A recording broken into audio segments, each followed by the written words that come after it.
Hi, good afternoon, brothers and sisters in the Dharma. A very warm welcome to Ti-Sarana Buddhist Association's Cultivation Program. We are very happy to have Dr. Yuen Yen to conduct the Sutta meditation this afternoon. Today is the fourth of a series of 8 Sutta meditation sessions by Dr. Ng. Let me share a brief outline of each session. Dr. Ng will start with Sutta studies and take some questions about the Suttas, that followed by 30 minutes of meditation and more Q&As if any. If you have any question at any time during the talk, please type them in the link that will be provided in the Zoom chat and Facebook comment section. We will ask them for you during the Q&A sessions.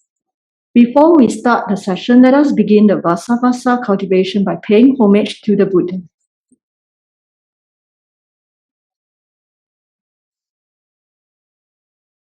Namo tassa bhagavato arahato samma sambuddhassa. Namo tassa bhagavato arahato samma sambuddhassa.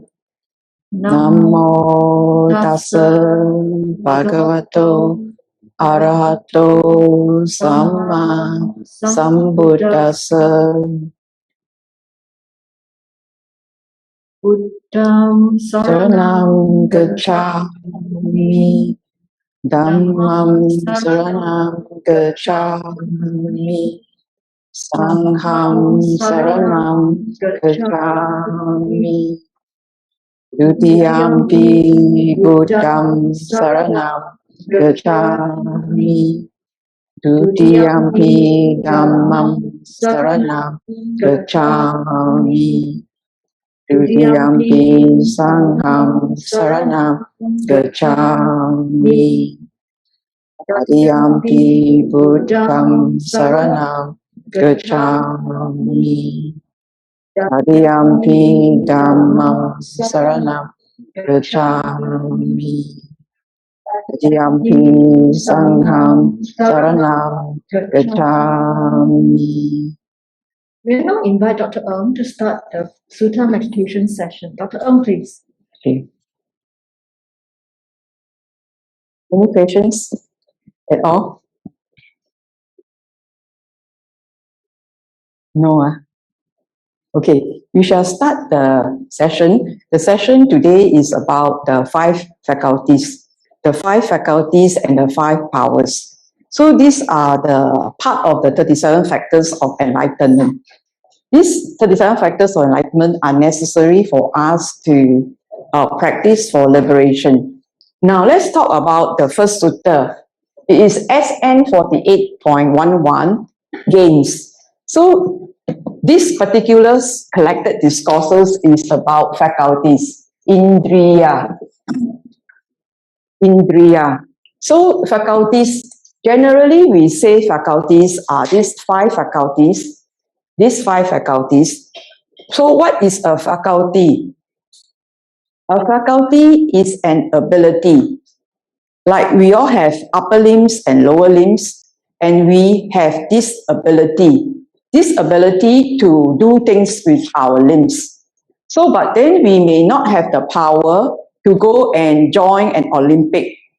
We may not have the power to carry out weights. We may not have the power to climb the mountains or Mount Everest. But we have this, we are endowed with the limbs. And these limbs can walk and do things. So, but then they may not have the power.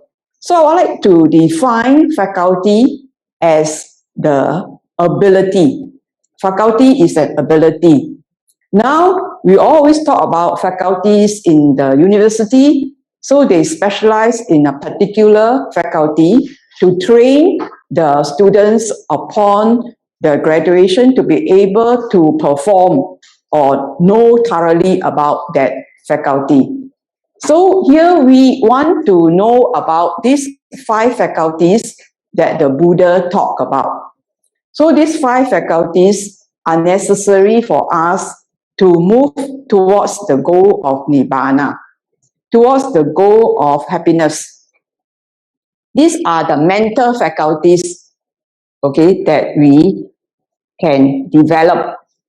So we must define the faculties. Then we say we have to develop these faculties. Now, what is faith? Faith is confidence. Do you have confidence in the Buddha that he was totally enlightened? So you ask yourself, do you have that confidence in the Buddha? So then there's another thing is, do you have confidence in yourself that you will be enlightened? So there's a different confidence. So the faith in the Buddha's enlightenment is to say that he is enlightened through the teachings of the Dharma, and he revealed the teachings of the Dharma, and he is able to then transmit these teachings, guide us, so that now the Sangha members, the Arya Sangha members, are the result of practicing his way, of imbibing the teachings. So this is what is faith, is the confidence. Okay, so do not sort of like, you must be very clear your confidence in the Buddha, and then you also must have confidence in yourself that you will also be enlightened if you follow his teachings and practice it and develop them. So this is what is meaning by faith, confidence. Then energy, we have talked about energy, right? The four right strivings. So what are the four right strivings? Non-arising of unarisen, unwholesomeness. And then we have, if the unreason has not come up, don't allow it to come up. And if it has come out, then you must abandon it. And then you must arise the wholesomeness that is unarisen yet. And then we have maintaining the wholesomeness. So we previously have said that for each of these, we must make an effort, arouse your energy, and then apply the mind and strive. And all these words that the Buddha gave us, we must remember, so that when you have no energy, you know, like you, the tire picture like that cannot puncture, cannot move, start. Then you must tell yourself these words that you remember, that you read in the Sutta. Make an effort, arouse your energy, apply your mind, and then strive. This is what you have to tell yourself. You cannot just lembek and then, you know, oh, no, you cannot do that. This is a path that you have to develop. You have to make the effort, the four parts that we have said. And that when you want to maintain, you must not allow wholesomeness to decay. So non-decay of wholesomeness. And you must increase it, expand it, and then fulfill it. Fulfill your whole mind.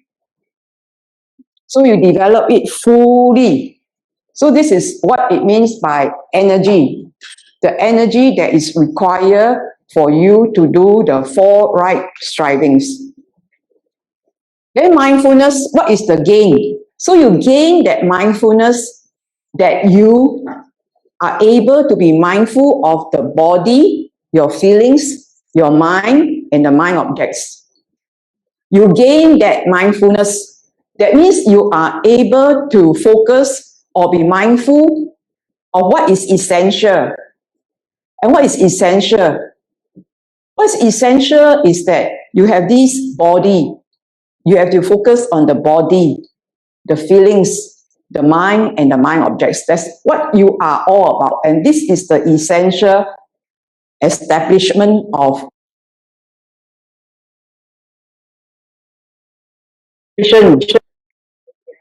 concentration. That means you are very concentrated. And he says in this sutta, is one of the most meaningful explanation of concentration.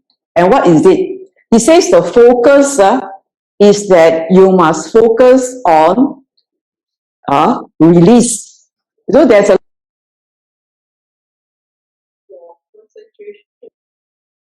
object of release. So this object of release is called Vassāvāsa.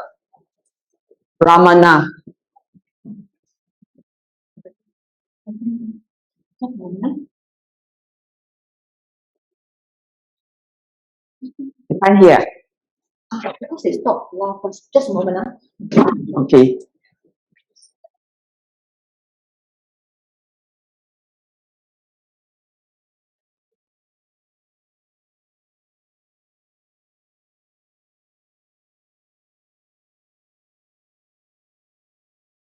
Okay. So he says you must focus on what? He said you must focus on Vassāvāsa, means release. You have to focus on release. And so we know from the Satipatthana on the fourth foundation is on the Dharma. Okay, the Dharma, what did Buddha says? The Dharma where you observe for anicca, viraga, nirodha, and then patini, ego. So this, he asks us, when we look at the four foundations of body, feeling, mind, and mind objects, you have to experience them to see its impermanence, permanence, fading, cessation, and release. Release, this is also release, but it's another word is actually abandonment. Like you want to abandon unwholesome things. Abandonment, release, they are the same. So he asks us to see these characters of conditional things, that they are impermanent, that all these four are impermanent, they fade, they cease, and release. So now we want to ask you to focus on release. So there are other words like letting go. Okay, so it is release. So I want to talk about this part in relation to the Dharma of Satipatthana. So this is the Dharma of Satipatthana. And Patinisigo, abandonment. This is part of the Dharma that we have to see. Not only anicca, but the total Dharma is that there is release. And I want to further talk about the definitions of cessation. In the Dhammacakkappavattana Sutta, the first discourse that the Buddha gave to the first 5 disciples, he says this, asesa viraga nirodha. The third noble truth is that cessation has to be realized. So the first noble truth is there's suffering. The second noble truth is that you must know the origin. The third noble truth is cessation has to be realized. And the fourth noble truth is the path. So now, he says, focus on this, the third noble truth, where cessation can be realized. So then, in that, we want to emphasize further and elaborate further what is Dhammacakka say about cessation. It says for complete cessation, you have to have chago, that is give up. You have something you need to give up, unwholesomeness that you have to give up, your bad habits that you have to give up. So this is chago. Another word of chago is chaga. Chaga is generosity. You give up. But this is chago, you have to give up. Okay? Then we have patinisego. Okay? This is the second one. The first one in the Dhammacakka is chago. Second is patinisego. It is complete abandonment. Complete abandonment. First, you give up. Second, you abandon. Completely abandon. Abandon is such a long word, right? So you either say buang, no more, buang, or leave it, leave it. No, you say leave. No, it's just to instruct, hey, leave it. Let it go. But let it go is also like 3 syllables, right? Buang, my. Let it go. So, first is chago, second is patinisego, third is muti, release, which is not the same word as mosaga. Okay? Then the release, so you are released. Then after that, there is analayo, non-attachment. So now you think, let's say in the world there are people who smoke, give up your smoking. Right? Give up. Give up your alcohol, give up the drugs, give it up. So it requires a lot of volition, because the addiction is so strong, right? The volition of addiction is so strong. So you have to be like, use a lot of energy to give it up. So you give it up. And then after you give it up, so you give it up, then you abandon it. That means you don't pick it up at all. You abandon, you leave it. Right? And then you are released from it. So when people offer you, you say no, no, no. So there's analayo, non-attachment. So you think for yourself, what have you given up in this life? What have you given up? So that perception of that giving up, okay, that perception of giving up, muti and also etc. So you have given up bad habits, etc. You know what's the perception of giving up, of letting go. So this appears to be mental, but it is not all entirely mental. It is also physical, because our 4 foundations got the body, correct? And so this can be seen also in the physical things outside and in your own body. So how do you see it? Do you all know a ball? Can you remember, we all have been children, we play with ball. When we throw the ball down, the first time it hit the floor, it will bounce back. Right? If you don't go and touch it, it will bounce, bounce, bounce, and then after that, it will stop. Can you remember that? Okay, so this is what you mean by the release of the energy of that ball when it comes into first contact. So that's how it releases its energy. This is the physical release. It is a phenomenon that you will see if you look out for it. Whereas there are so many distractions, you may not look out for it. So this is a very obvious thing, right? You look at a ball, it bounces, boom, boom, boom, boom. Then after that, you stop. Depending on how hard you bounce, right? So then the other aspect of it is that when people do stretches, or when they in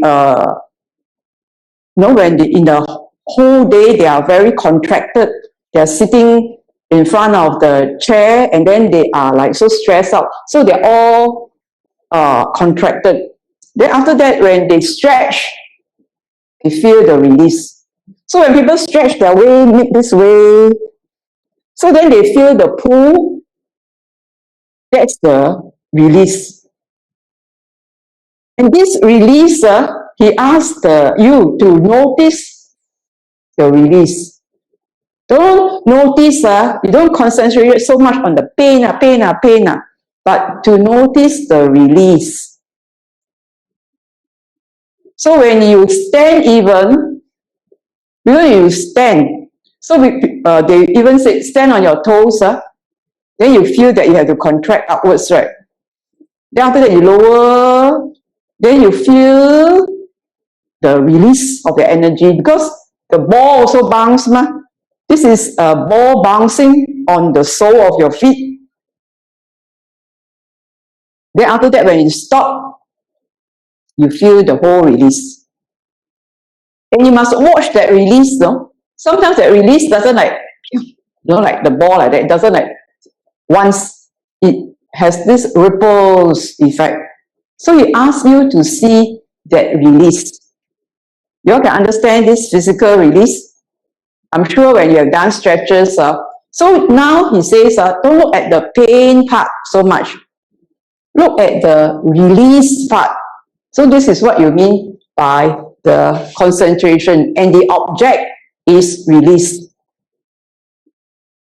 So physically, this is the body. In terms of feelings, you also see the changes of the feelings. See the changes of the feelings, and then you see how it ends. So you must see the whole thing. It's not only like it stops. You must watch, be in the present. Same with mind and mind objects. Okay? You see the release. No, you don't be too hasty or too kanchiong to look at the next thing. You must fully be present for this one bounce. This one bounce, what happened? And then so that you can see the release. Because our consciousness is like a ball. It bounces all over. Right. So you want to see it touch and release. Touch and release. So this is, you must be able to look at the release. So this may be physically, right? Physically, we'll talk physically, but also the mental part of it. Sometimes to cling to it so much, then he says, you see its release. And sometimes you may have to encourage the release, give up, let go, mentally, right? So this is like concentration. So this is what we are going to practice today. Wisdom, he says wisdom is a faculty that we see the arising and ceasing. Arising and ceasing. When you see it arising and ceasing, then you will be able to penetrate to see the truth and then destroy craving. So these are the 5 faculties. So if you develop these 5 faculties, they become 5 powers. And these 5 powers can help you to liberate. So this then become powers, and it's called bala. Bala is powers. So we all have limbs, right? Whether you have power to do things with your limbs is one thing. So you have to develop this faculty in order that it become the power. So now this have become powerful, especially when you have wisdom. So your wisdom faculty is the main one. So once you have a noble wisdom, if you can see impermanence, then you would have your other faculties stabilized. Because you then see impermanence, then you know what the Buddha say is true, then you carry on to develop and stabilize faith, energy, mindfulness, concentration. So this wisdom, this seeing the Dharma, any of this Dharma, strengthen the other faculties. So it carries on and work for liberation. So the one that is foremost in wisdom is Sariputta. Now Sariputta is said to be foremost in wisdom. The female counterpart is Khema. Okay, first of Sariputta, it is in Anupada Sutta that the Buddha praised Sariputta, that he is great in wisdom, he is wide in wisdom, he is deep, he is sharp. So the Buddha actually praised Sariputta for his wisdom. But actually when you read the Sutta, Dika Naka MN 74, Dika Naka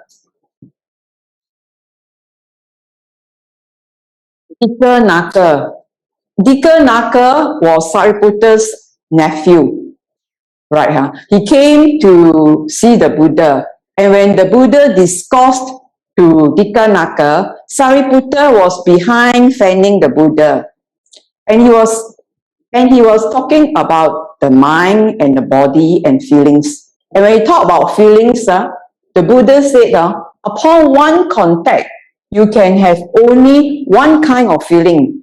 Either it is pleasant, unpleasant, or neutral. That feeling can be only one thing only, right? Subsequently, of course, it says impermanent, etc. Feeling is from contact, right? And this is contact is impermanent. So how can feeling be permanent? Right? And it is this that he say that Sariputta says that the Buddha directly knows. He says it because he directly experienced. And so because he's so happy that this is the faith that, oh, the Buddha said because he directly experienced this. And this faith, this confidence is something that sort of so joyous, all his unclinging, all the clinging just vanished. So I would say that it was faith and also wisdom that when he became enlightened at the second week after hearing the first time that everything that arises ceases, all conditioned things that arise will cease. He at the moment of enlightenment, it was faith together with his own wisdom that he developed for the past 2 weeks that he realized. Now, of course, Khema is the beautiful consort of King Bimbisara who avoided seeing the Buddha, but in the end, she was brought, to see him, and that he made up a vision, a virtual reality of this beautiful attendant, more beautiful than Khema. And then this beautiful lady that was fanning the Buddha then aged and then died and became a bag of bones. And just this insight, just this image, this virtual image only that the Buddha conjured allows Khema to penetrate that all things are impermanent. And why be intoxicated with your youth or beauty? So you can see Khema, wisdom faculty. So there are those who realize with two faculties, wisdom and concentration. And there are others, and there was a monk who realized with three faculties, mindfulness, concentration, and wisdom. And then there are others who have mindfulness, concentration, wisdom, and energy. But one who has faith will then have the others develop also. So we will also find out what the perception of these faculties are in you. Okay? So this is about the 5 faculties. Okay, so, and then the 5 powers. This is the crux of the session. Okay, then in order to enhance and also just to explain faculties, we talk about, okay, I think it's all right, right?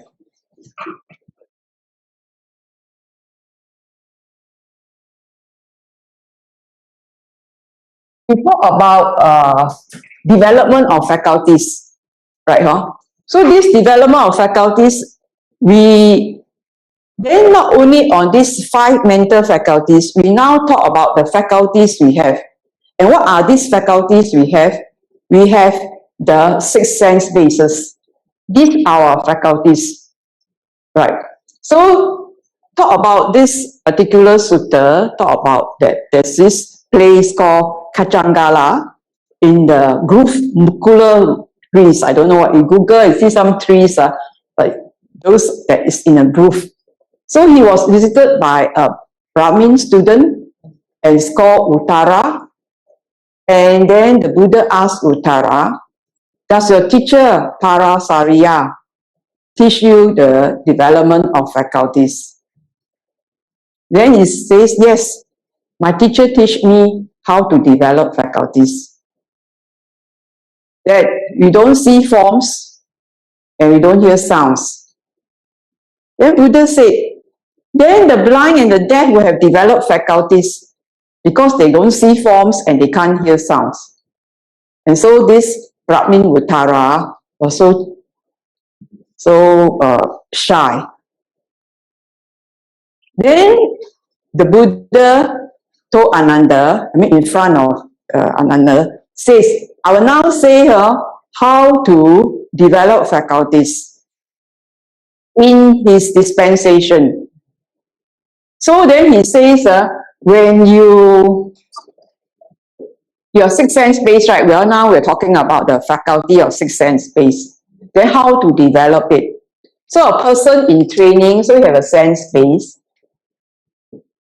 So this sense base may be eye, maybe nose, maybe ear, maybe tongue, maybe body, maybe mind.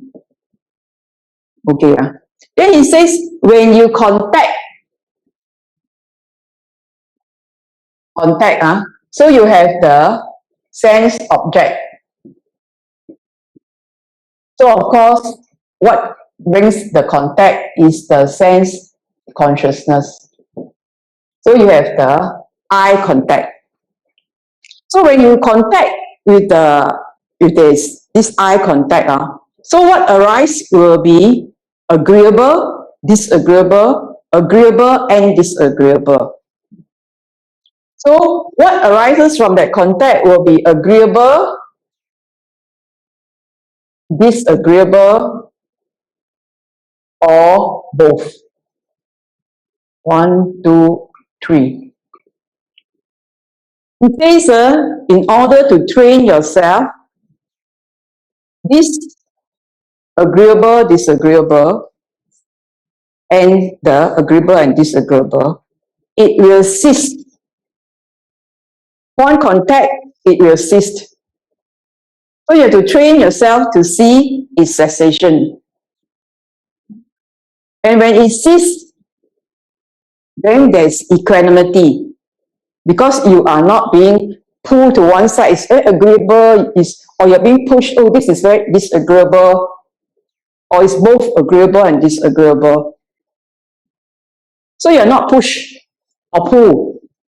So when it stops, it's equanimous.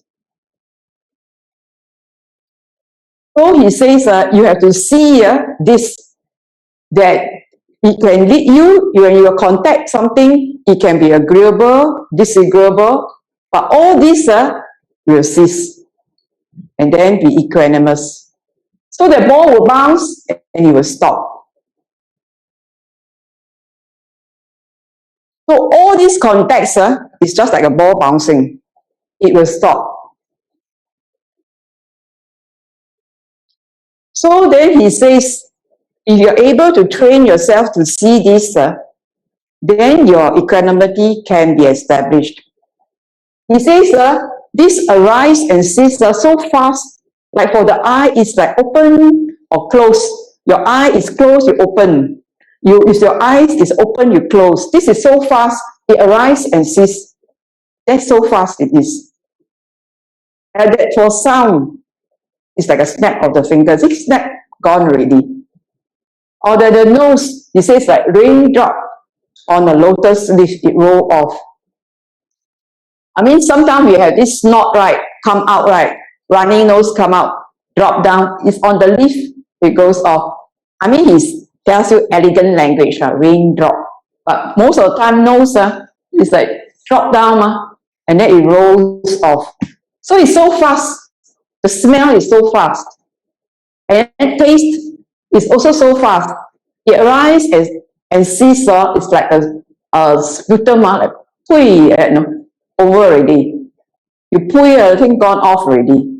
And then if it's a bodily touch, then it's like when you extend your hand, you straighten your hand, it's gone already. And then it's the mind, he says, the mind object or whatever, it just goes off. It's like 2 or 3 drops on a hot plate. When you know, it just disappears. So he says, train yourself to see this. So there's development of the faculties to see that the contact is just arise and cease. And that's it, a person in training will be disgusted with this. It arises and cease, you cannot hold on to it. But why are you holding on to your eye object or your nose object or those delightful things that arise from this contact? The person in training will be disgusted with this. So we call it viraga. But then a person who has actually developed the faculties, he says when he sees something that is repulsive, then he perceives unrepulsiveness. So we will also practice this. When you see something you dislike, how you can perceive a like. This is this development to see how when you dislike something, actually you taint yourself. You actually impurify yourself. You actually stain yourself. So that's why I said,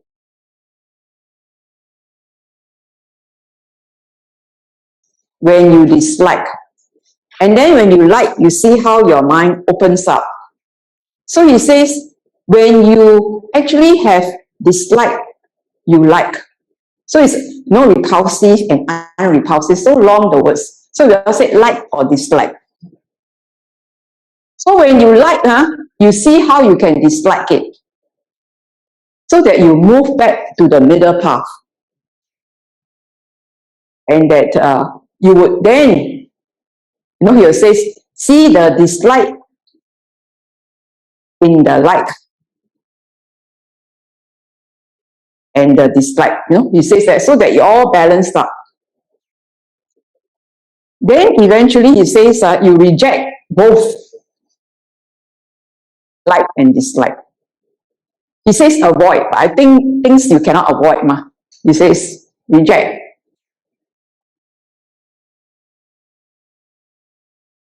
Reject is like abandon. So you abandon or you reject both repulsive and unrepulsive.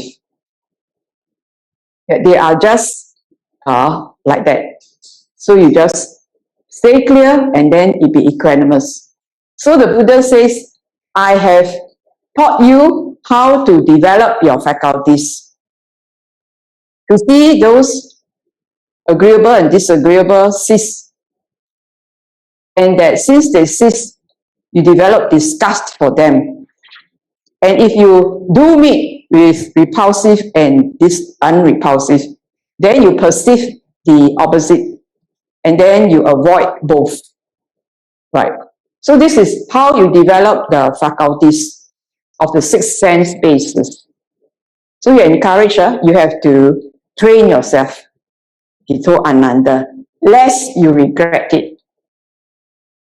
Okay, so this is about the sixth sense base. And then we go to the last one. The last one is the irregular order.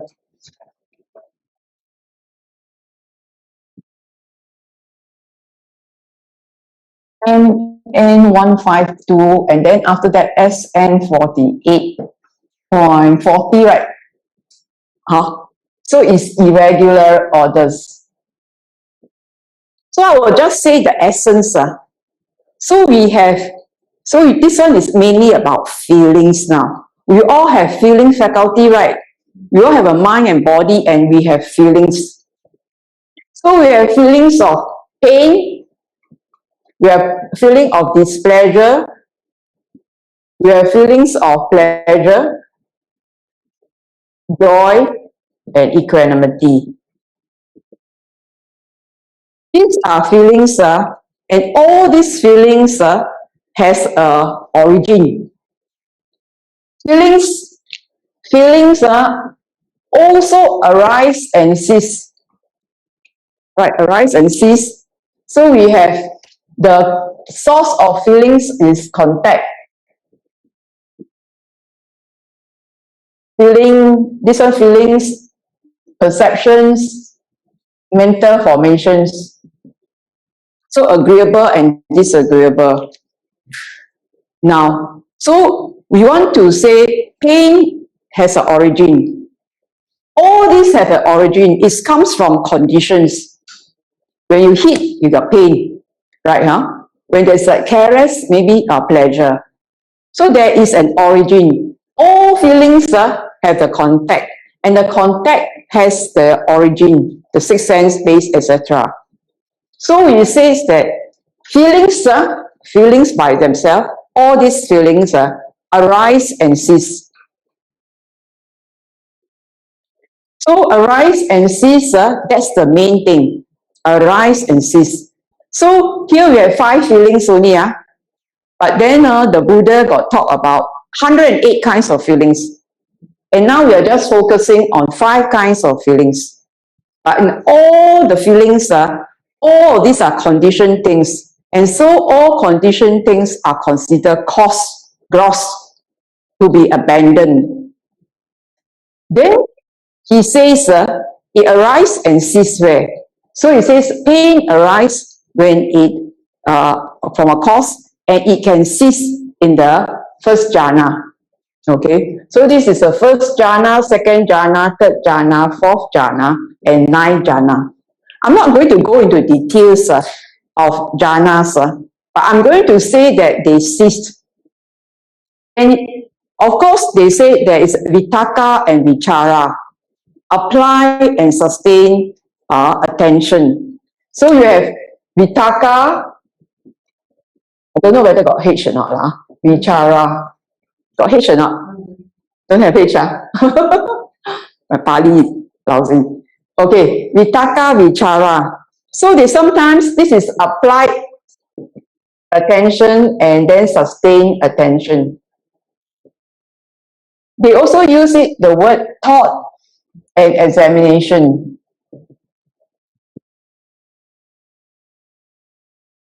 So it's just to say that if this is applied in the mind, the attention is of the mind. Thought is of the mind. Examination of the mind. Okay, but the word translation may not be accurate or that kind of because thought is like sankara, right? Whereas this is vitakka. Vitakka is like touching your app like that. And then it disperses.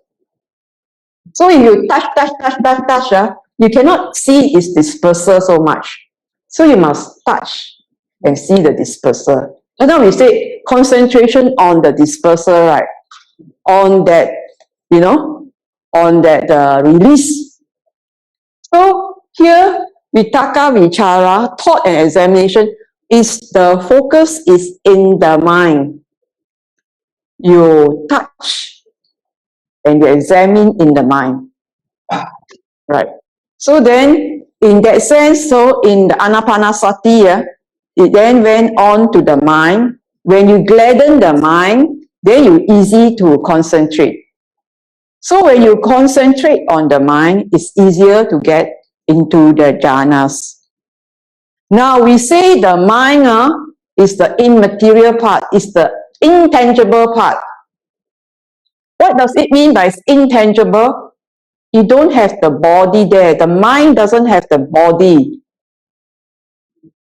So when you have pain because of the body, it's the body that is pain. You just have to look at your mind. So the pain of your body will cease if you apply attention on the mind. So if you can apply attention on the mind, then you will have ceasing of the pain. So we want to escape pain in many ways. Some people, the ordinary folks, escape pain by taking alcohol or drugs or whatever. Because they don't know how to overcome it. So they take medication. But the Buddha says there is a mind. You just focus on your mind. And the mind is intangible. Don't tie too much. Don't be too attached to the body. So if you can focus on your mind, then you will have rapture and happiness. Because the mind, if you look at it again and again, there's rapture and happiness that will arise. Because the mind don't have any of the elements in the footings. You lose that elements of the earth, the air or water. If it's the body get upset because of the air, earth, heat, water elements, but it is absent in the mind. But we are so tied to the body, we can't let go of the body. But the mind is intangible, is immeasurable. So you have to experience it. In order to experience it, then your perception can change.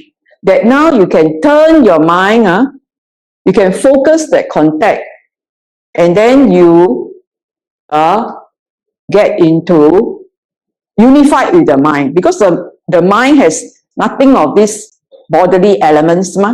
Then being unified with the mind, then you are cocoon in the mind, away from the pain.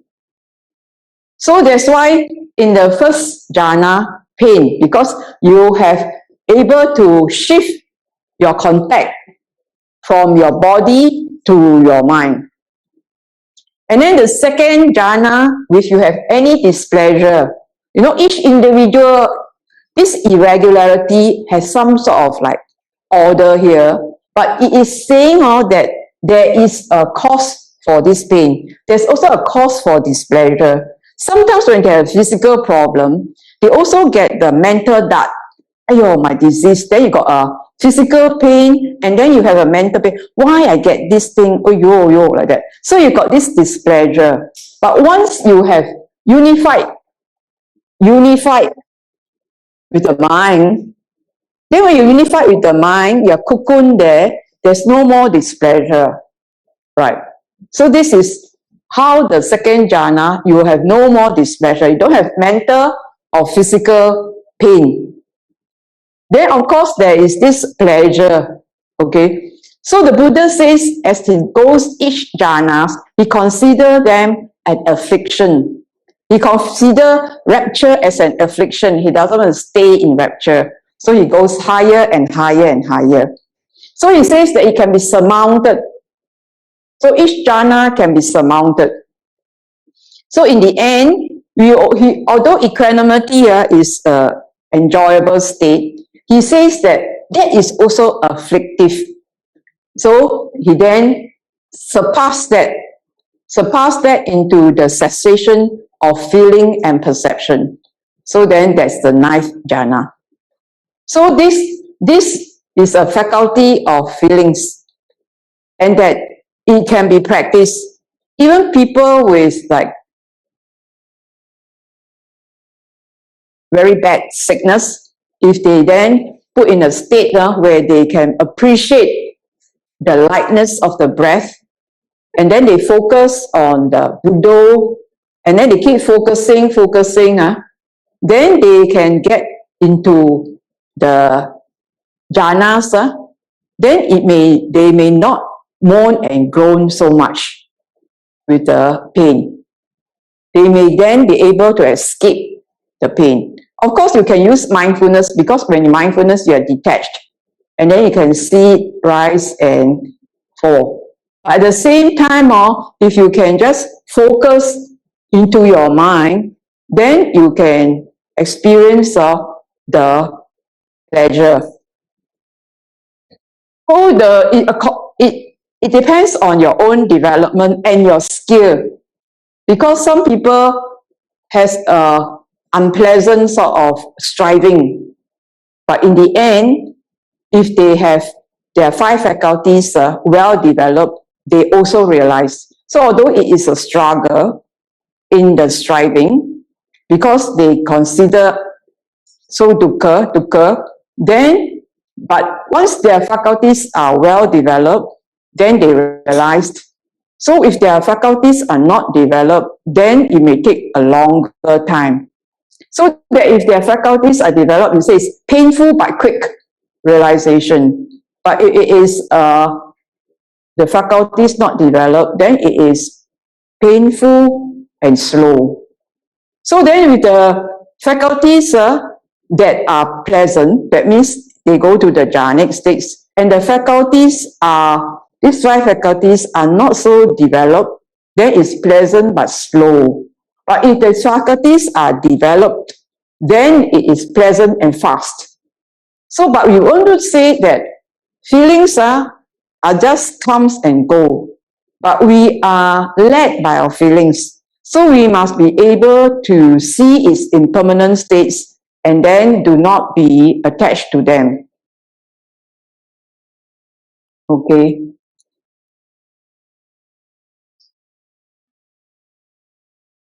I think this is to understand these 5 faculties is mainly this, right? And I want to say that in the Indriya faculties, they also talk about the 6 sense bases, in the MN 152, and they also talk about feelings faculties. It's just an ability we have. We are endowed with these faculties. But all these also arise and cease. So when the 5 faculties are faith, energy, mindfulness, constant. Oh, right. I think it is.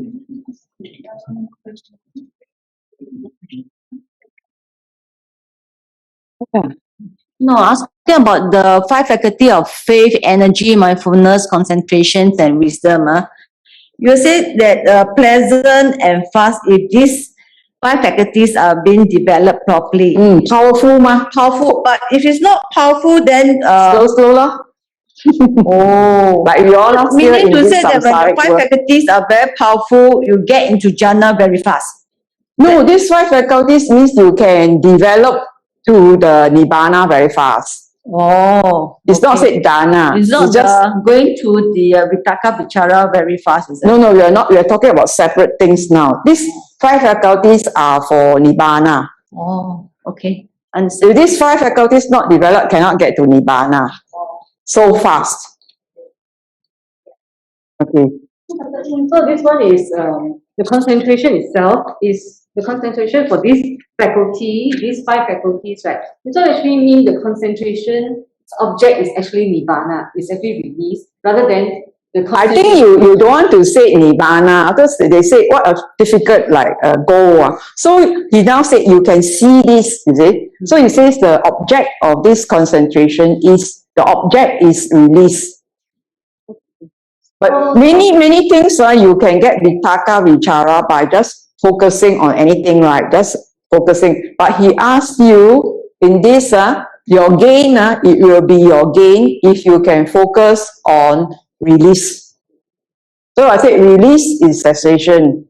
And release cessation, not only Nirodha, but Patinese-go, or Vosa-go, or Cha-go, or Muti, or Analayo. Not only this part. So says, then he asks you, see what any of this speaks to you. And then you see it. So you see it physically, you see it mentally.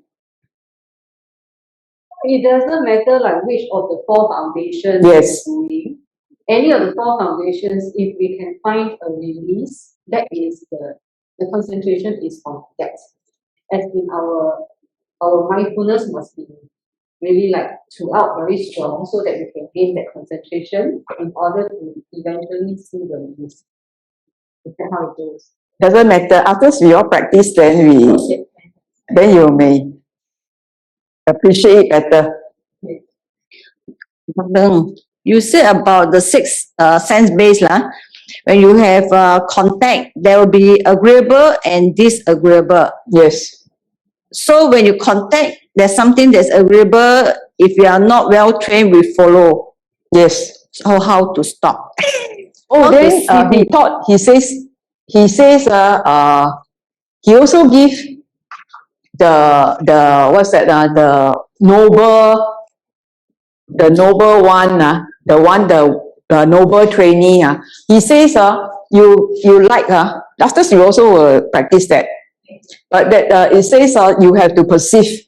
So if something is repulsive, you perceive unrepulsive. So when you this repulsive is like dislike. Thumbs down. Then you perceive thumbs up. So you want to see, so in your mind now you may want to know what you dislike and what you like. Okay, so that's easier when you practice later to see how dislike actually taint your mind. So then you would want not to taint your mind. Anger also taint your mind. Why you call it taints? Why you call it stains? So and the Buddha used the word feces. You know, it's like you want to throw feces at another person, you dirty yourself first. So you want to show you, I see whether I can show whether to appreciate this or not. It's not like doing something, it's just to see the mind how it's constricted, when you dislike, and that when you like how it opens. And the damage is when you constrict. When you constrict your mind, is actually fixed, is hardy. You cannot, it's not flexible, it's not malleable, it's not soft, it's hard. So this is, you want to see for yourself what that is. Okay. Dr. Ng, there's one more question online. Is that So small. in the Pațilābha Sutta, are the five faculties in the sequence? Let's start with faith, gain, energy, mindfulness, concentration, then wisdom. Oh, right. Generally, it's in that way, but that he says that once you have the first start, that means the wisdom. If you have the wisdom, then the others get strengthened. But generally, we have faith first, so we take refuge in the Buddha, the Dharma, and Sangha. So we have that faith. So generally, once we start, it's the faith. So it's actually dependent on individual, whether your faith strong or your wisdom strong. So it's just like it comes together. It's just like some people are wise not to smoke, so they don't touch the thing. So when some people needs to have that confidence, they need all the evidence, then they see their own family members having cancer, then they say, oh no. So that confidence of the truth, then they don't smoke. So you are saying that why we suffer, why we want to break the bonds. We want to go to we want to be bond free. We want to be without bonds.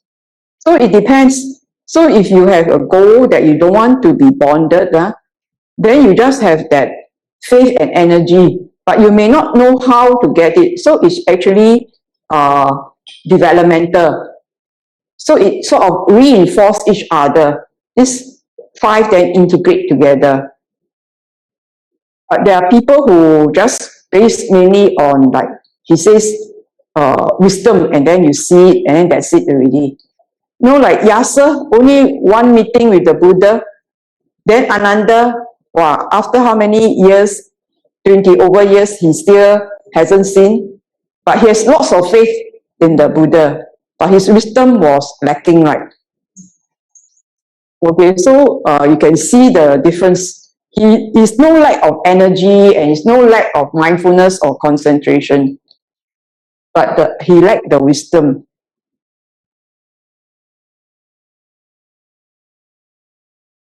No further question for time being. Okay. You want to take a break? No questions now, right? Then take a break. So we take 5 minutes. Yeah, then we we'll start. take 5 minutes break and please come back after 5 minutes. We have the guided meditation. Okay.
Shall I start?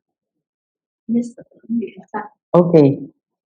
So you make yourself comfortable.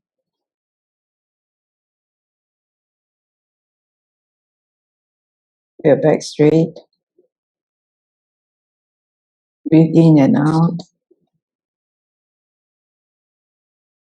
With your mindfulness in front of you.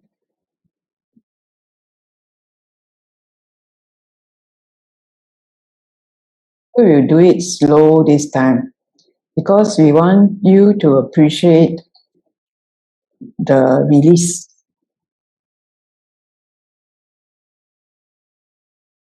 So you breathe in and you breathe out. So I would like you to follow the words in your mind when you chant the three refuges. So it will be a bit slow, but I would like you to see what happens after you finished saying the word in your mind. See how the words appear in your mind and how it disappear in your mind. When it disappear, you look at where it disappear, how it disappear. So we shall start now. Buddham Saranam Gacchami.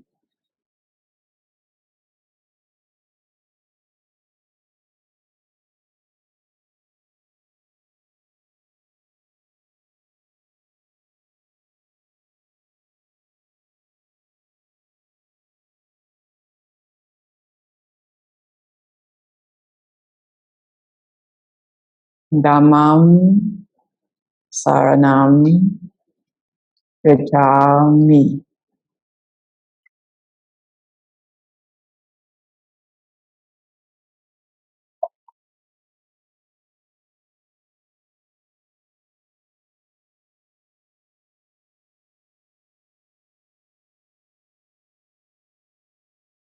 Sangham Saranam Gacchami.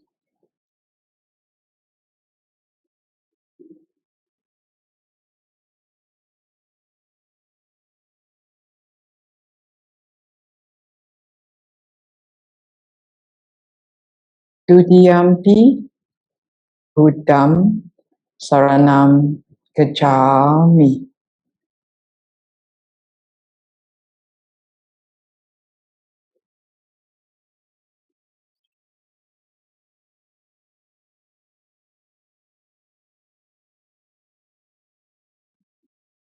Dutiyampi Dhammam Saranam Gacchami.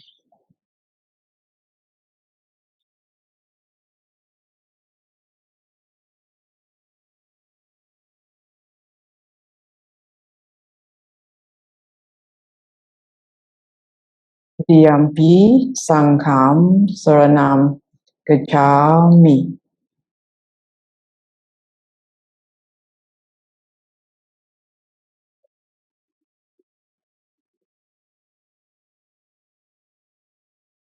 Tatiyampi Buddham Saranam Gacchami.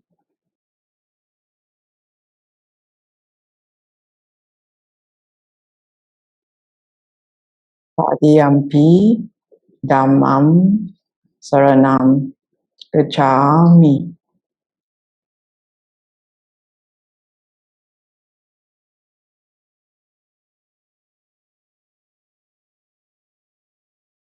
Tatiyampi Sangham Saranam Gacchami.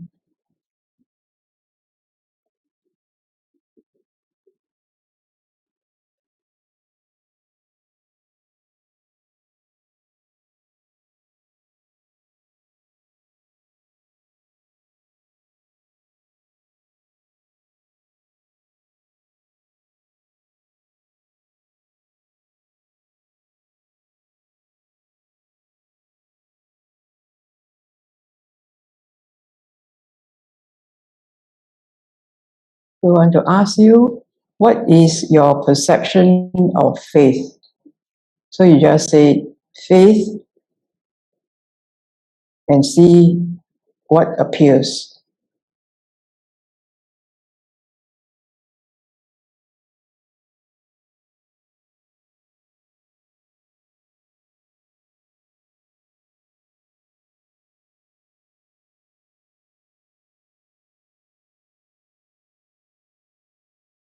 What does the contact of the word faith means to you?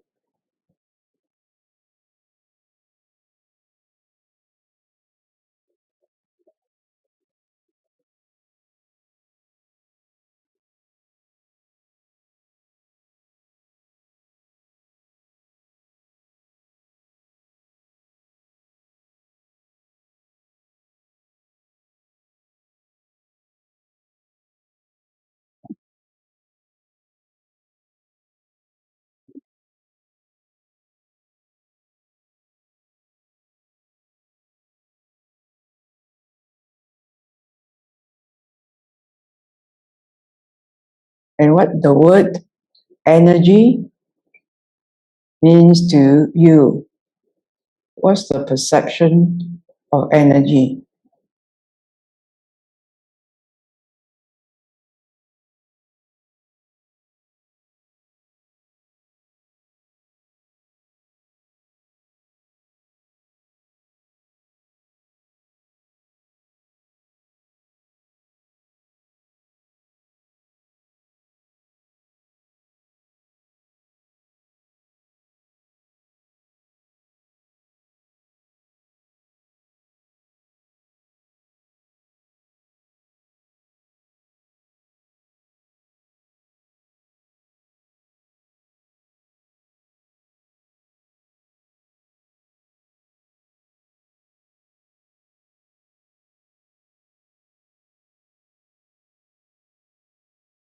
And then for mindfulness, what's the perception of mindfulness to you?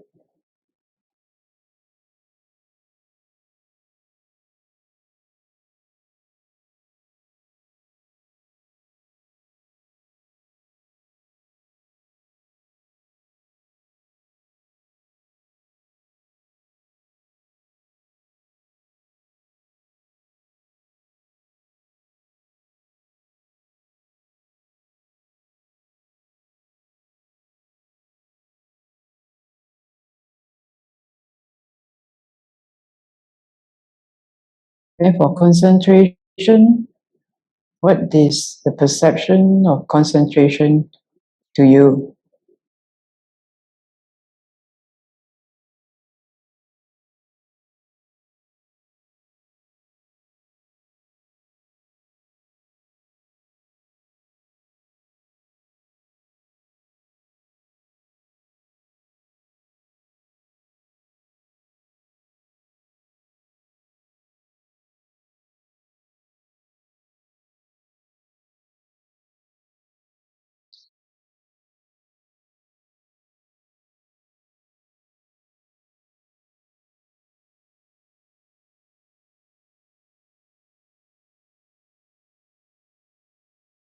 And what's the perception of wisdom to you?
So with these five faculties, Is your mind happy?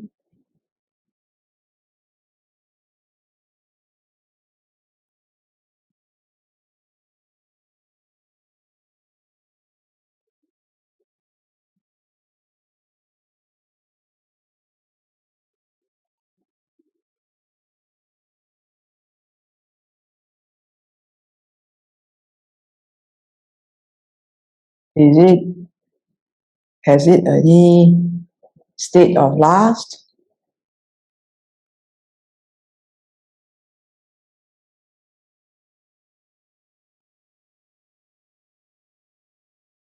Or you will?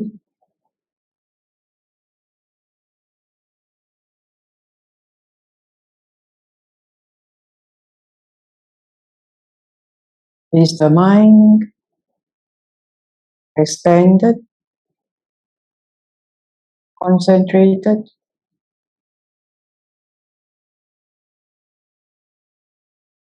Is there a border to your mind?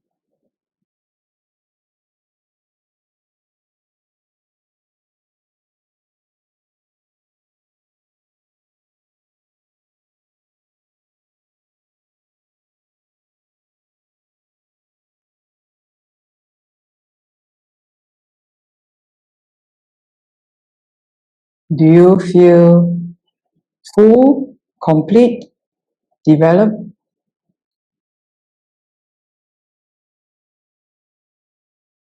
Fully happy?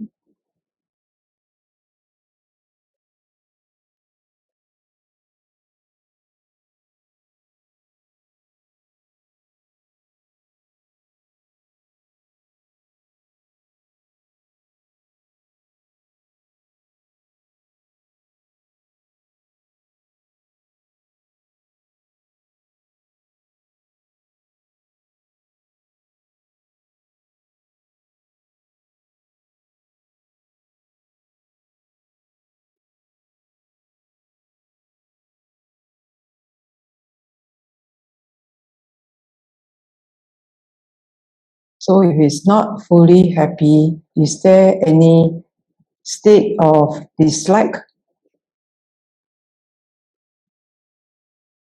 or repulsiveness?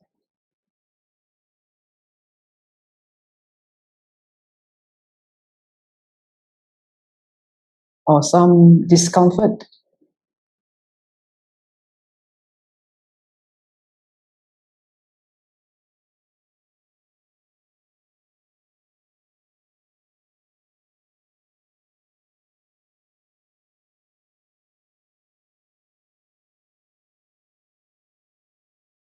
If there's any feelings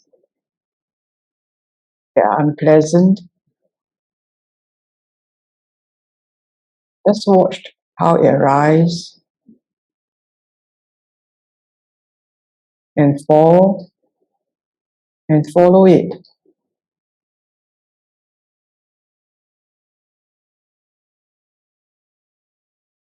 How it ends, how it disperses.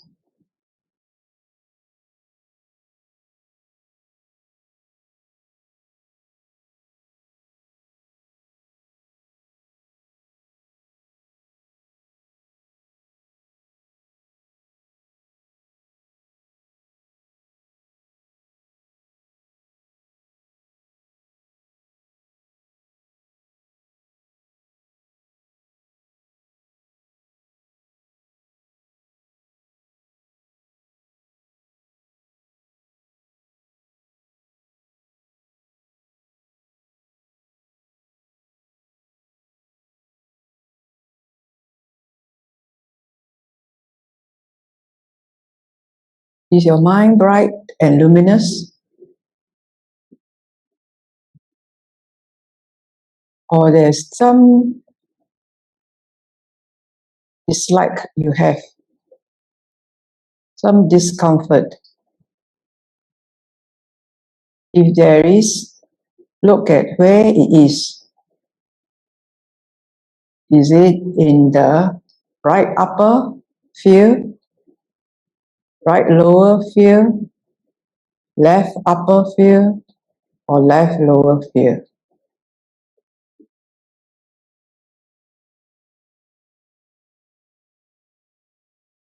If something you dislike comes up, it affects, see how it affects your mind.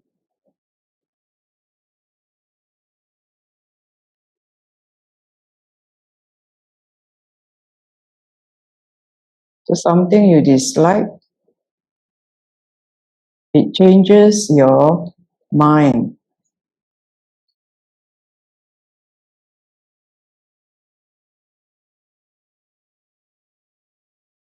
So if something you dislike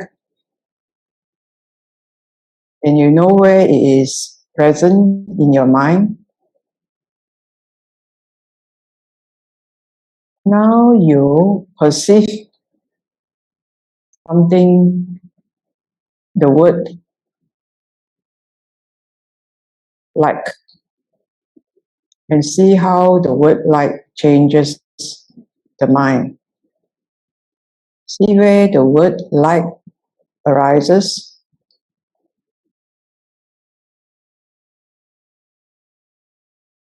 Perception of like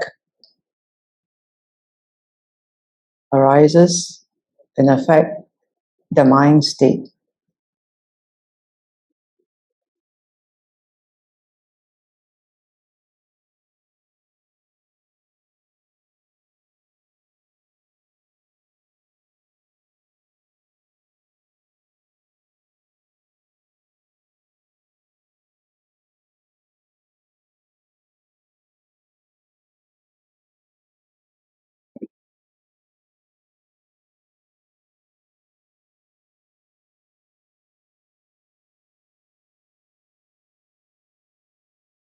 Notice how the dislike formation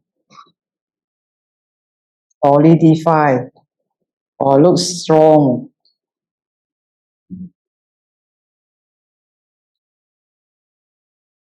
Then you say or you perceive like.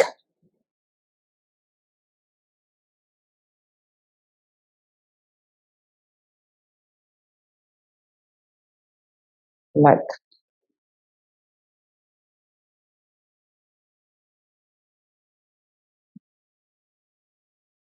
And you see how the formation changes.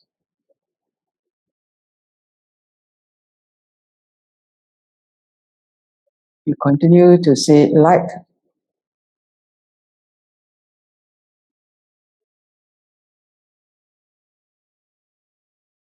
How it increases. Like. How it expands. Like.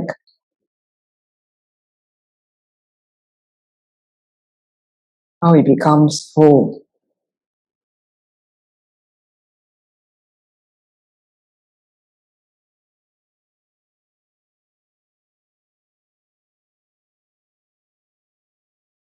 Like.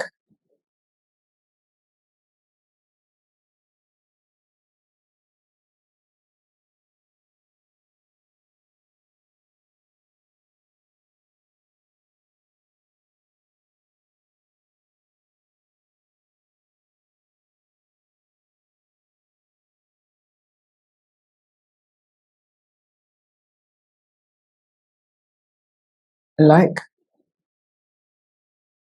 So also notice the dispersal.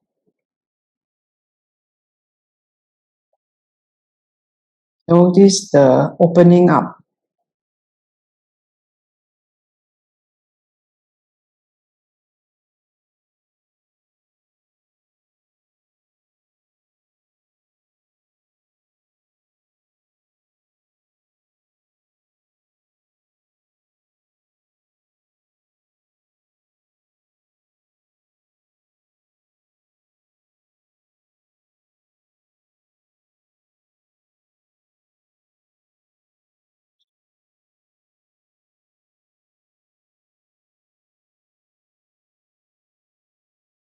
See what the word give up, giving up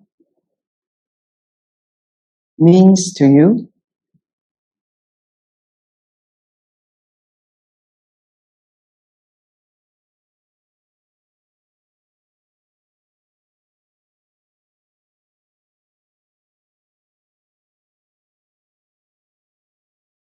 Notice the release.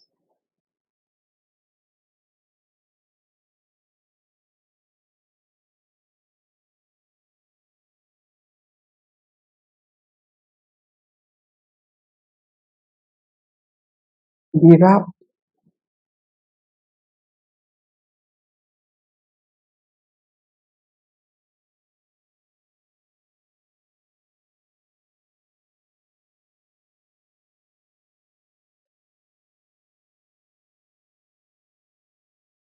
Give up.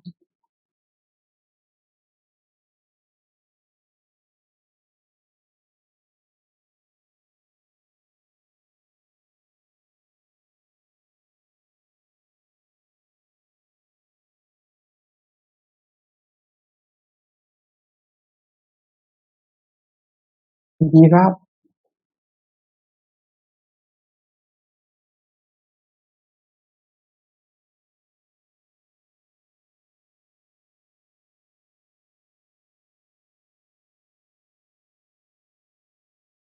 Give up.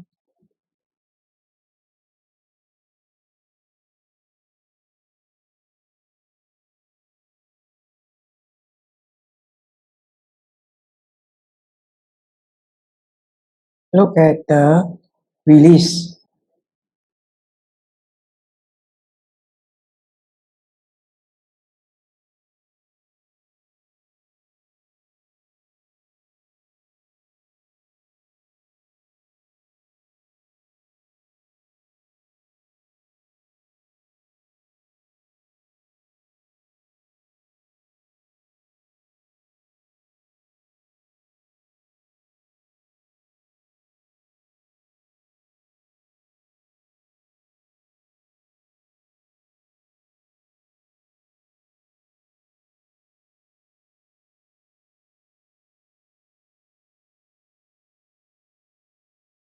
What does let go means?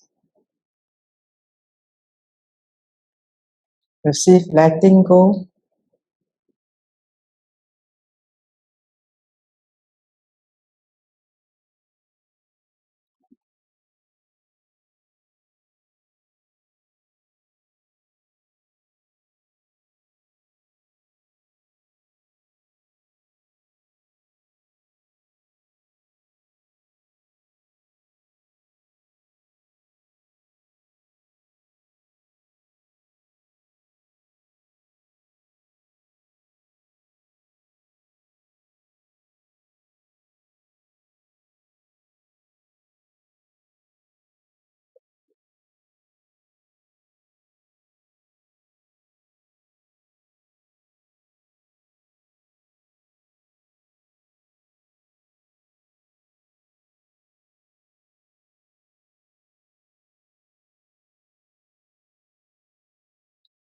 What about the word abandon or leave?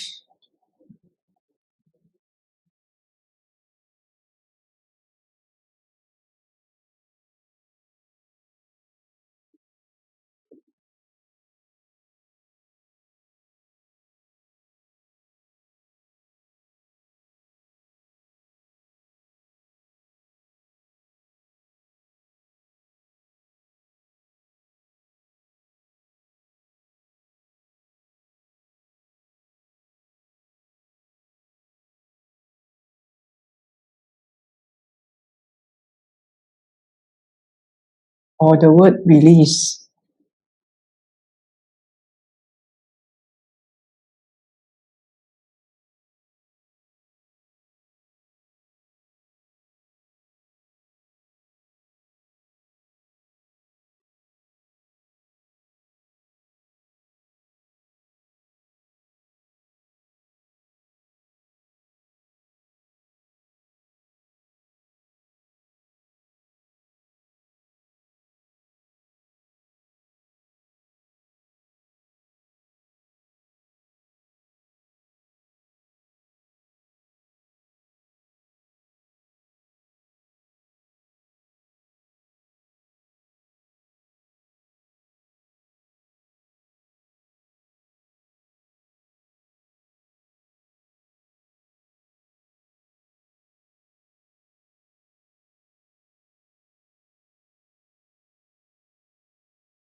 Do you perceive release?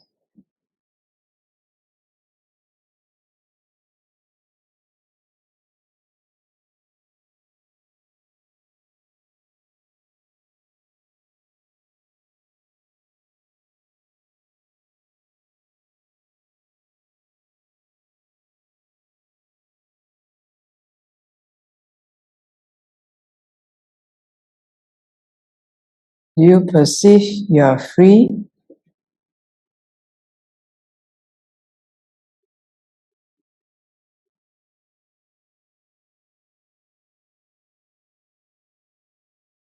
Not attached?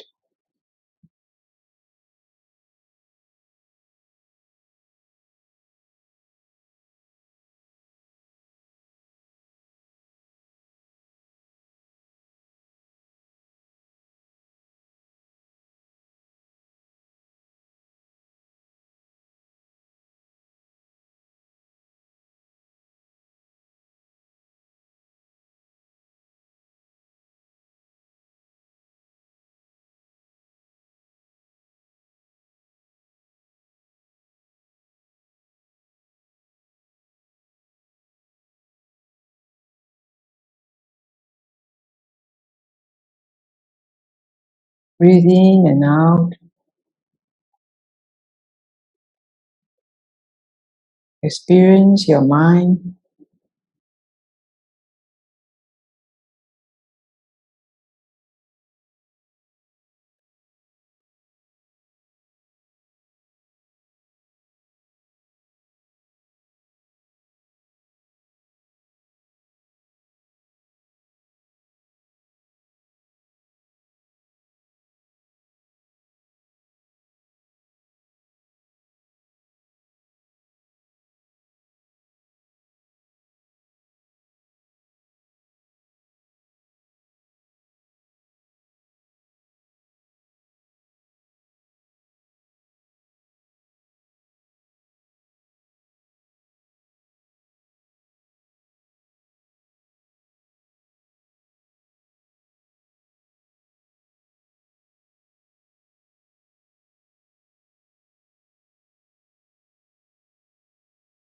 Apply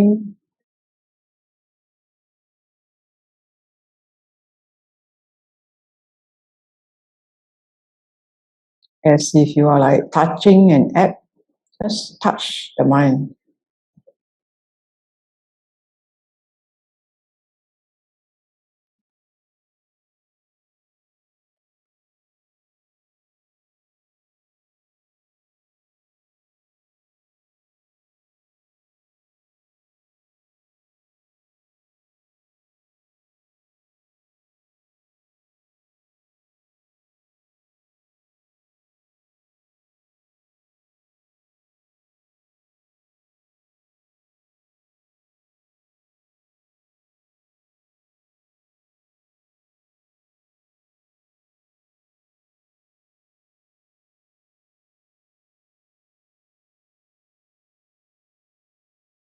Just touch the mind.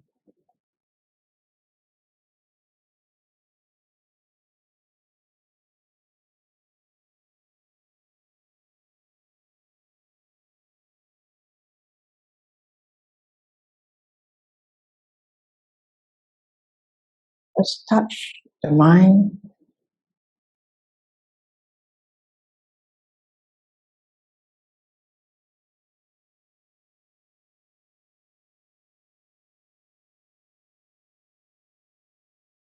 Go close to touch the mind.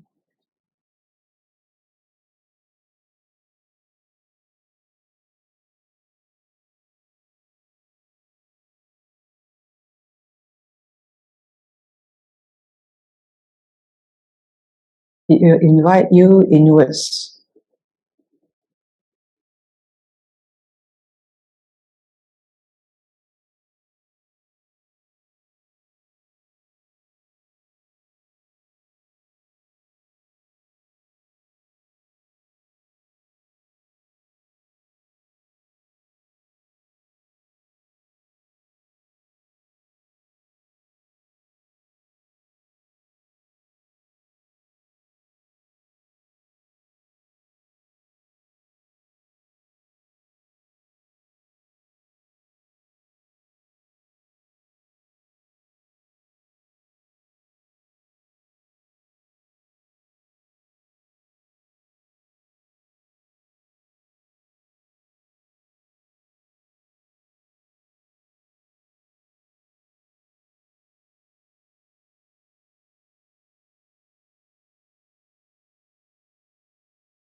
then like all wholesome things, will grow, increase, expand.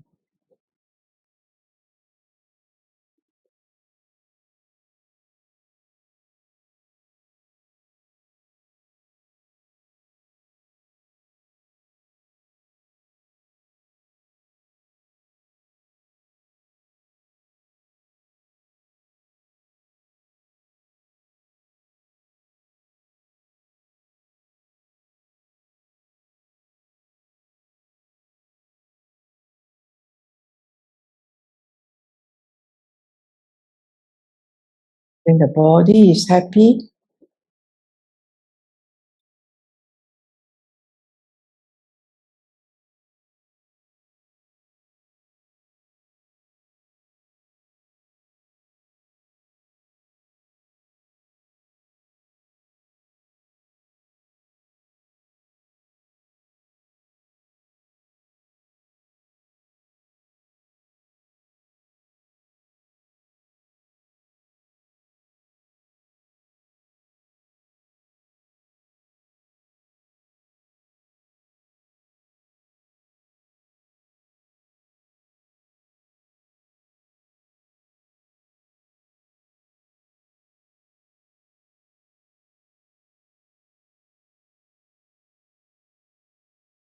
once the mind happiness is experienced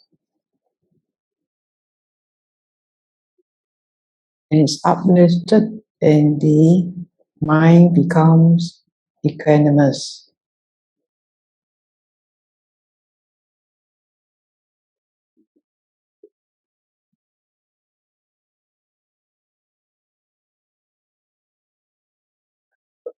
Concentrated and then equanimous.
We come to the end of the meditation session.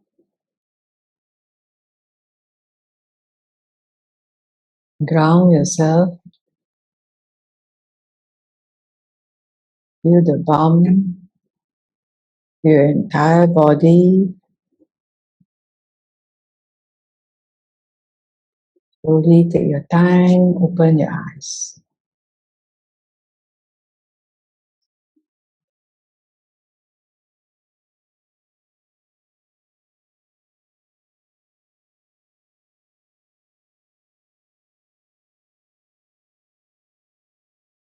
You can stretch and feel the release.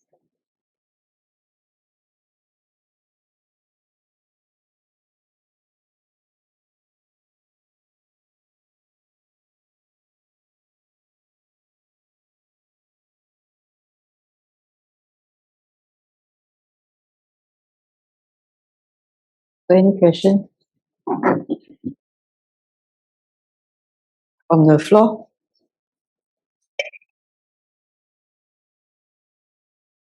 Dr. Ng, there's one question online. Mm.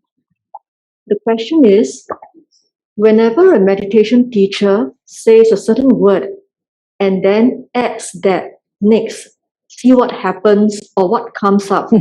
What does it mean actually? Does it mean that a mental image is created or some sensation or feeling is felt or outer thinking is initiated or formed? Okay. So when you have volition, the volition can be willed by yourself, or when you say a guided meditation, then it's willed by the guider. So like I will throw a word to you, and then I said, how do you perceive it? I did not say how it should be. I say that how you perceive it to be. So I asked you, how do you perceive faith? So you just perceive faith. I'm not saying because it's individual, we are people of different perceptions. So it's just to tickle your mind about the word perceptions and mind objects, to just let you know what type of how it affects your mind. This mind object, how it affects your mind. So I thought it was an interesting experiment. So you're also saying this type of wholesome mind objects, how did it affect your mind? So you can direct your mind. I mean, there won't be somebody telling you what to do all the time, right? So after you learn this, you learn how to direct your mind. Because wisdom is the thing that will guide you how to direct your mind. So when I say faith, how did you feel? How did you all feel? How you perceive? How? Oh, I want faith in the Buddha. No? I believe what the Buddha teach. Strongly believe.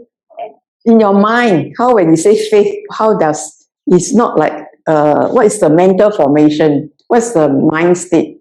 How did it appear to you?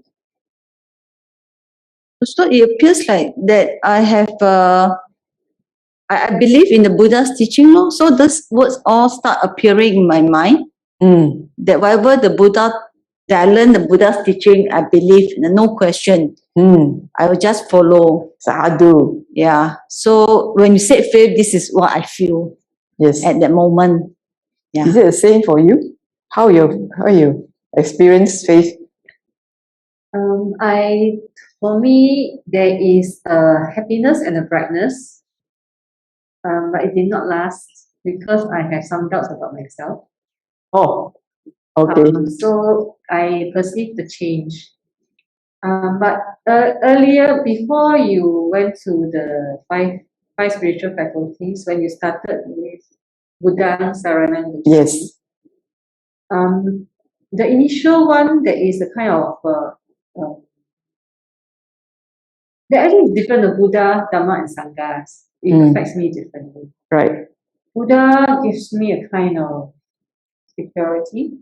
It's kind of the first wave. So is it opens up? Does it open you up? How do you feel? You say it's first wave or what? Is it up wave? It's upward. Kind of warmth. Okay. Kind of warmth. Maybe not. It's not a physical warmth. I don't know how to say it. It's not really physical warmth. It's kind of warm because of mental warmth. Person. So, but after that, you say after you stop, right? There is a kind of like a long empty pause. Because yes, it's for you all to assess what reverberates after. It's for you all to experience the bouncing ball. Yes. So there is this upward kind of feeling, followed by a kind of but it's not an unhappy bolia. Yes, it's just a kind of a bit of empty space, just like the gap between breath, that kind of empty space. And then when you say Dhamma Saranang Gacchami, Dhamma give me a kind of because Dhamma has some inspirational qualities. So that is the kind of thing I experience. Not very strong. I'm not saying that I'm very strong in that, but again, there's also a pause. Yeah, everything rises and falls. Sangha is very exciting because Sangha, the feeling that the Sariputta, they all so zealous and everything, kind of. Sometimes give me this, wow. But not all the time, sometimes it varies. Yeah. Yeah. Okay. So you all understand what the five faculties now.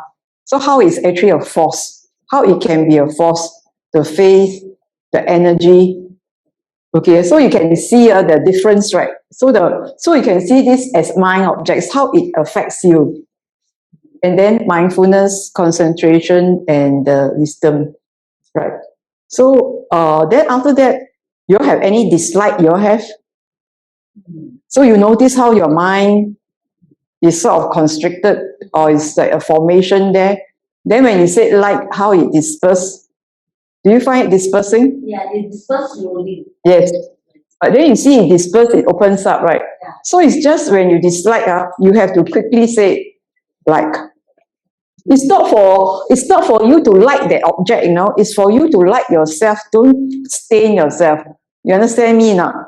It's not like you don't like, it's something you don't like. So it's just to perceive what is that mental formation of dislike in you. So you dislike is constricted, right? The thing like heart like that. Yeah. Then when you say you like, then it opens up. So we know that liking and disliking, how it constricts and expands. So the thing here is this constricting is stress. It's harmful for you. You should feel disgusted with your dislike. You should also be disgusted with your like, because the like can be addictive. So to avoid all these type of feelings, like and dislike, but you must know how to manage your like and your dislike. It's just to perceive for that moment when you arise, oh, I must abandon. How to abandon? Perceive. Use your perception. It's not to bluff yourself that you like this person. It's to actually untain yourself, how to purify yourself. Because this is staining you. When you constrict, it's a stain. You are constricted, you are stained. The wholesomeness is stained. So you have to appreciate how they practice in the dislike you like. You just have to open up. So after that we are most like affected by things we dislike, right? There's an aversion sort of thing. Then you just open up. Because you just notice that these are the mind states that affected you. Then you should be able to protect or purify. And you want to say to do the right strivings, right? So when you have unwholesomeness, anger and ill will are unwholesome. It constricts. You dislike. You are staining yourself. You are fickling yourself.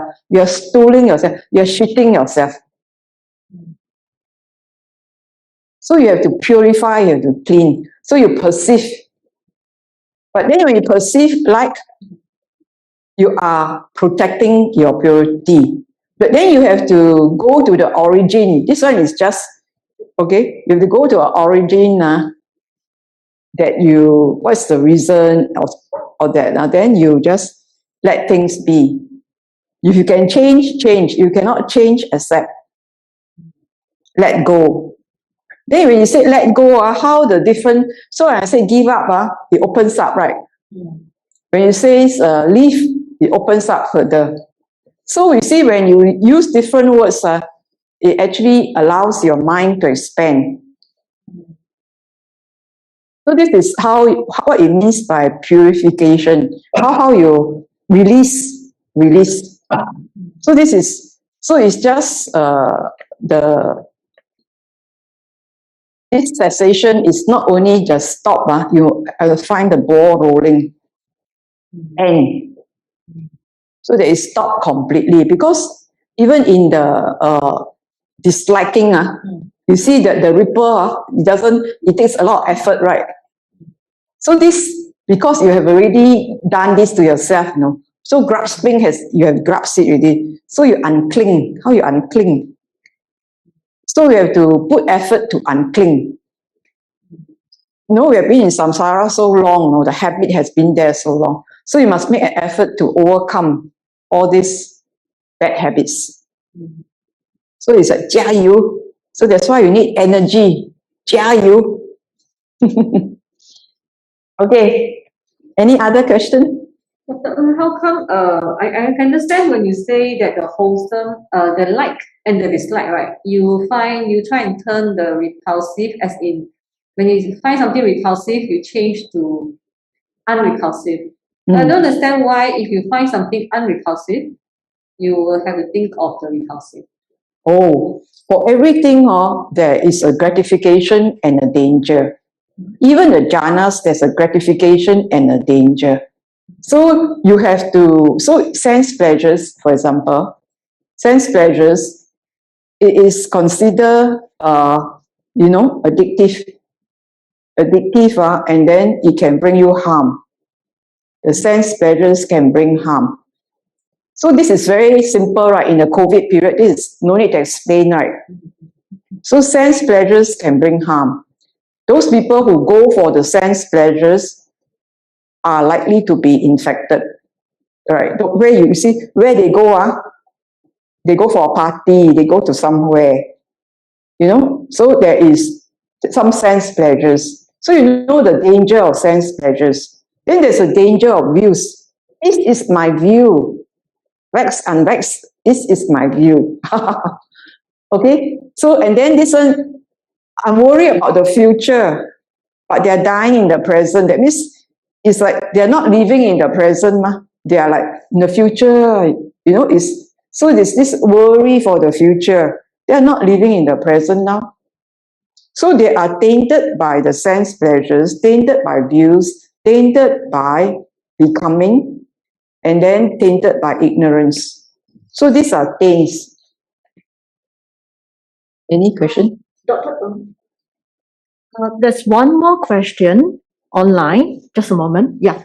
Dear Dr. Ng, at times I feel that the 5 hindrances is very strong in me, especially on sloth and torpor, and restlessness and worry. How to tackle this?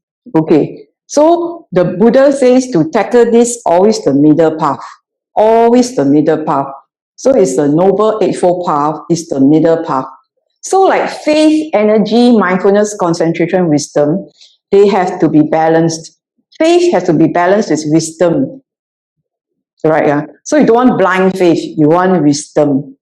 So then energy is balanced with concentration. Sometimes concentration makes you a bit sleepy. So you must have energy. So sloth and torpor, restlessness and worry is the energy balance problem. If you are sloth and torpor, the energy very low. If you are very restless, the energy very high. So you have to balance it just nice. So you just need to notice them as just mind object, and you must be like, oh, how to balance it. So this is a trial and error balance. It's like just like riding a bicycle. It's just that you just have to know how to balance yourself. Then after a while, you will know how to do it. So you can reinforce with these 5 faculties. And I think the following session we'll talk about the 7 factors of enlightenment. So we'll say that sloth and torpor, you must not practice the factors of tranquility, concentration, and equanimity. And for restlessness, but for the sloth and torpor, you should mindfulness, investigation, energy, rapture. That is for sloth and torpor. And for restlessness and worry, you don't want to investigate so much. You don't want to be so restless, investigating. You don't want to have too much energy. You don't have so much rapture, but you want more tranquility, more concentration, more equanimity. Then it will balance out. Okay. Yes, Thank you, Dr. Ng. Since there are no more questions, Okay. thank you, Dr. Ng. Before we end the session, we shall share the merits of our cultivation program. Right.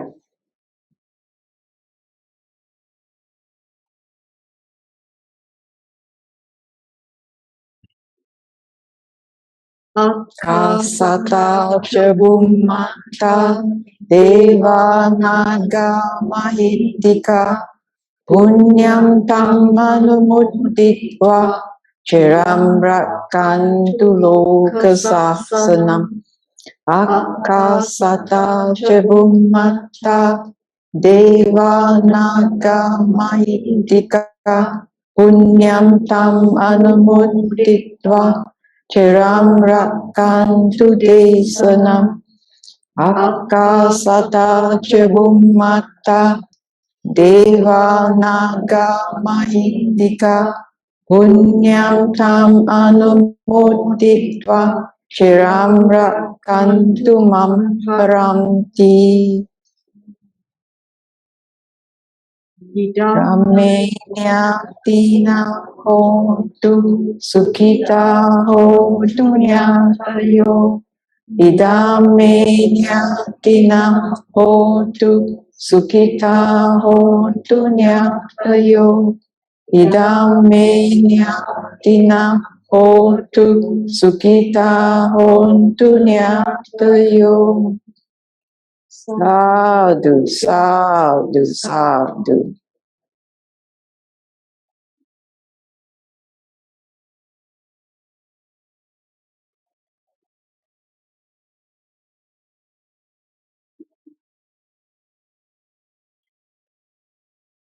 Thank you, brothers and sisters, for joining us today.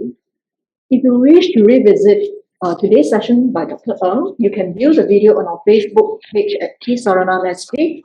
Please look out for the topic of the next session by Dr. Ng on our Facebook page next week. May we also share that tomorrow Sunday, Bhante Chanda Vimala will be giving a Dharma talk at 12:30.